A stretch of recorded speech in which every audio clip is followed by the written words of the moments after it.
ਬੇਲੀਓ ਗੁਰਦੁਆਰਾ ਦਰਬਾਰ ਸਾਹਿਬ ਕਰਤਾਰਪੁਰ ਸਾਹਿਬ ਦੇ ਵਿੱਚ ਮੇਰੇ ਨਾਲ ਮੌਜੂਦ ਆ ਚੜ੍ਹਦੇ ਪੰਜਾਬ ਦੇ ਇੱਕ ਗਾਇਕ ਕੁਲਦੀਪ ਸਿੰਘ ਭੱਟੀ ਤੇ ਇਹਨਾਂ ਨੇ ਇੱਕ ਜਿਹੜਾ ਗਾਣਾ ਗਾਇਆ ਵਾ ਉਹ ਹੈ 35 ਅੱਖਰੀ ਦੇ ਬਾਰੇ 'ਚ। 35 ਅੱਖਰੀ ਉਹ ਪੱਟੀ ਜਿਹੜੀ ਗੁਰੂਆਂ ਨੇ ਵੀ ਗੁਰਮੁਖੀ ਦੇ ਵਿੱਚ ਇਹਦਾ ਰੂਪ ਬਦਲਿਆ, ਜਿਹੜੀ ਪਹਿਲੇ ਇੱਥੇ ਲੰਡੇ ਦੇ ਨਾਂ ਤੋਂ ਚੱਲਦੀ ਹੁੰਦੀ ਸੀ, ਜਿਹਦੇ ਵਿੱਚ ਸਦੀਆਂ ਤੋਂ ਪਹਿਲੇ ਇੱਥੇ ਲਿਖਿਆ ਜਾਂਦਾ ਸੀਗਾ, ਪੰਜਾਬੀ ਜਿਹੜੀ ਸੀ ਉਹਦੇ ਵਿੱਚ ਲਿਖੀ ਜਾਂਦੀ ਸੀ।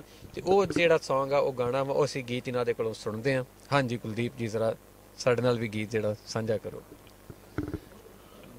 ਮੈਂ ਤੁਹਾਡੇ ਚੈਨਲ ਦਾ ਬਹੁਤ ਬਹੁਤ ਧੰਨਵਾਦ, ਸਾਰੇ ਮੁਰਸ਼ਲੀਨ ਮੇਰੇ ਮਿੱਤਰਾਂ ਦਾ, ਔਰ ਤੁਸੀਂ ਬਹੁਤ ਪਿਆਰ ਦਿੱਤਾ, ਬੜਾ ਮਨ ਖੁਸ਼ ਹੋਇਆ। ਜਿਹੜੇ ਤੁਸੀਂ ਪੰਜਾਬੀ ਦੀ ਗੱਲ ਕੀਤੀ ਹੈ, ਮੇਰੇ ਉਸਤਾਦ ਜਨਾਬ ਬਰਕਤ ਸਿੱਧੂ ਸਾਹਿਬ ਜੋ ਕਿ ਵਾਰਡ ਦੇ ਸੂਫੀ ਗਾਇਕ ਨੇ, ਉਹਨਾਂ ਨੂੰ 2009 'ਚ ਮੈਂ ਲੰਡਨ ਦੀ ਧਰਤੀ ਤੇ ਲੈ ਕੇ ਗਿਆ ਸੀ ਤੇ ਉੱਥੇ ਬੜੀ ਬਰਫ਼ ਪੈ ਰਹੀ ਸੀ। ਉਦੋਂ ਪੰਜਾਬੀ ਦੀ ਗੱਲ ਦਾ ਉੱਥੇ ਜ਼ਿਕਰ ਹੋਇਆ, ਮੇਰੇ ਮਨ 'ਚ ਖਿਆਲ ਆਇਆ ਪੰਜਾਬੀ ਭਾਸ਼ਾ ਕਿ ਸਾਡੀ ਪੰਜਾਬੀ ਕੀ ਹੈ। ਉਹਦੇ ਵਿੱਚ ਮੈਂ ਕਿਹਾ ਮਾਣ ਹੋ ਪੰਜਾਬ ਦਾ, ਪੰਜਾਬੀ ਮਾਂ ਬੋਲੀ, ਮਾਣ ਹੋ ਪੰਜਾਬ ਦਾ ਤੇ ਮਾਣ ਹੀ ਕਹਾਇਓ, ਉਹ ਪੁੱਤਰੋ ਪੰਜਾਬੀਓ ਪੰਜਾਬੀ ਨਾ ਭੁਲਾਇਓ, ਪੁੱਤਰੋ ਪੰਜਾਬੀਓ ਪੰਜਾਬੀ ਨਾ ਭੁਲਾਇਓ।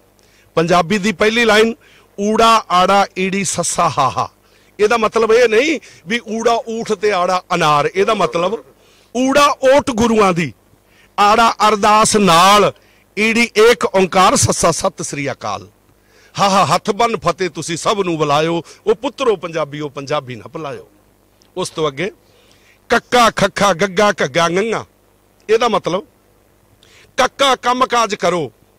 ਗੁਰੂ ਨਾਨਕ ਪਾਤਸ਼ਾਹ ਦੇ ਦਰਬਾਰ ਤੇ ਖੜੇ ਸਾਡੇ ਗੁਰੂ ਨਾਨਕ ਪਾਤਸ਼ਾਹ ਨੇ ਕਿਹਾ ਕੱਕਾ ਕੰਮ ਕਾਜ ਕਰੋ, ਖੱਖਾ ਖੁਸ਼ੀ ਖੁਸ਼ੀ ਨਾਲ, ਗੱਗਾ ਗੌਰ ਨਾਲ ਰੱਖਿਓ ਘੱਗਾ ਘਰ ਦਾ ਖਿਆਲ, ਓਏ ngੰਗੇ ਵਾਂਗੂ ਖਾਲੀ ਕਿਤੇ ਰਹਿ ਵੀ ਨਾ ਜਾਇਓ, ਪੁੱਤਰੋ ਪੰਜਾਬੀਓ ਪੰਜਾਬੀ ਨਾ ਭੁਲਾਇਓ। ਉਸ ਤੋਂ ਅਗਲੀ ਲਾਈਨ ਚੱਚਾ ਛੱਛਾ ਜੱਜਾ ਝੱਜਾ ਜੰਨਾ, ਇਹਦਾ ਮਤਲਬ ਇਹ ਨਹੀਂ ਵੀ ਚੱਚਾ ਚਰਖਾ ਛੱਛਾ ਛਤਰੀ, ਇਹਦਾ ਮਤਲਬ ਜਿਹੜਾ ਸਿੱਖ ਇਤਿਹਾਸ ਹੈ ਇਹ ਆਪਣੇ ਆਪ ਨੂੰ ਵਾਰਦਾ ਹੈ। ਸਾਡੇ ਗੁਰੂਆਂ ਪੀਰਾਂ ਨੇ ਆਪਣੇ ਆਪ ਨੂੰ ਵਾਰਿਆ। ਗੁਰੂ ਗੋਬਿੰਦ ਸਿੰਘ ਮਹਾਰਾਜ ਨੇ ਸ਼੍ਰੀ ਗੁਰੂ ਤੇਗ ਬਹਾਦਰ ਸਾਹਿਬ ਨੂੰ 9 ਸਾਲ ਦੀ ਉਮਰ ਵਿੱਚ ਕਿਹਾ, ਜਦੋਂ ਕਸ਼ਮੀਰ ਦੇ ਹਿੰਦੂ ਆਏ, ਚੱਚਾ ਚੁੰਮ ਚੁੰਮ ਦੁਖੀ, ਛੱਛਾ ਛਾਤੀ ਨਾਲ ਲਾਇਓ, ਜੱਜਾ ਜ਼ੁਲਮ ਜੋ ਕਰੇ ਝੱਜਾ ਝਾੜਾ ਉਹਨੂੰ ਪਾਇਓ, ਉਹ ਨੰਨੇ ਵਾਂਗੂ ਨਾਗ ਵਾਲ ਖਿੱਚ ਕੇ ਜੇ ਪਾਇਓ, ਪੁੱਤਰੋ ਪੰਜਾਬੀਓ ਪੰਜਾਬੀ ਨਾ ਭੁਲਾਇਓ।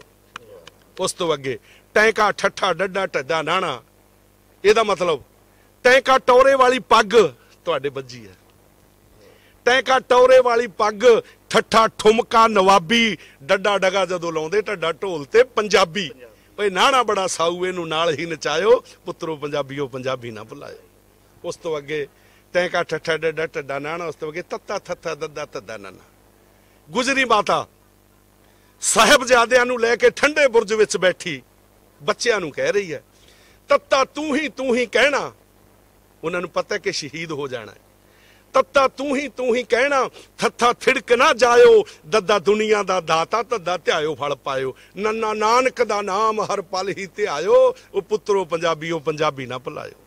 ਉਸ ਤੋਂ ਅੱਗੇ ਪੱਪਾ ਫੱਫਾ ਬੱਬਾ ਭੱਬਾ ਮੰਮਾ, ਪੱਪਾ ਪੰਜ ਆਬ ਸਾਡਾ, 5 ਦਰਿਆਵਾਂ ਦੀ ਧਰਤੀ, ਪੱਪਾ ਪੰਜ ਆਬ ਸਾਡਾ, ਫੱਫਾ ਫੱਕਰਾਂ ਦੀ ਆਨ, ਬੱਬਾ ਬੜਾ ਹੀ ਪਿਆਰਾ, ਬੱਬਾ ਭਾਰਤ ਦੀ ਸ਼ਾਨ, ਓਏ ਮੰਮਾ ਮੋਹਰੀ ਰਿਹਾ ਸਦਾ ਸਦਾ ਮੋਹਰੀ ਅਖਵਾਇਓ, ਪੁੱਤਰੋ ਪੰਜਾਬੀਓ ਪੰਜਾਬੀ ਨਾ ਭੁਲਾਇਓ। ਉਸ ਤੋਂ ਅੱਗੇ ਯਈਆ ਰਾਰਾ ਲੱਲਾ ਵਾਵਾ ਡਾੜਾ, ਯਈਆ ਯਾਰ ਇੱਥੇ ਸਾਰੇ ਅਸੀਂ ਸਾਰੇ ਯਾਰ ਹੈ, ਮਿੱਤਰ ਹੈ, ਪਿਆਰ ਮਿਲਿਆ। ਯਈਆ ਯਾਰ ਇੱਥੇ ਸਾਰੇ, ਰਾਰਾ ਰੱਜ ਰੱਜ ਖਾਈਏ, ਲੱਲਾ ਲੋੜ ਜੇ ਪਵੇ ਤਾਂ ਵਾਹ ਵਾਰੇ ਵਾਰੇ ਜਾਈਏ। ਉਸ ਤੋਂ ਅੱਗੇ ਪੰਜਾਬੀ ਦੀ ਗੁਰਮੁਖੀ ਆ ਜਿਹੜੀ, ਉਹਦੇ ਸ਼ਬਦ ਬੜੇ ਅਜੀਬ ਨੇ, ਕਿਉਂਕਿ ਤੁਹਾਡੇ ਪਾਕਿਸਤਾਨ ਦੀ ਧਰਤੀ ਤੇ ਜ਼ੁਬਾਨ ਬੜੀ ਮਿੱਠੀ ਹੈ, ਸ਼ਬਦਾਵਲੀ ਬੜੀ ਮਿੱਠੀ ਹੈ।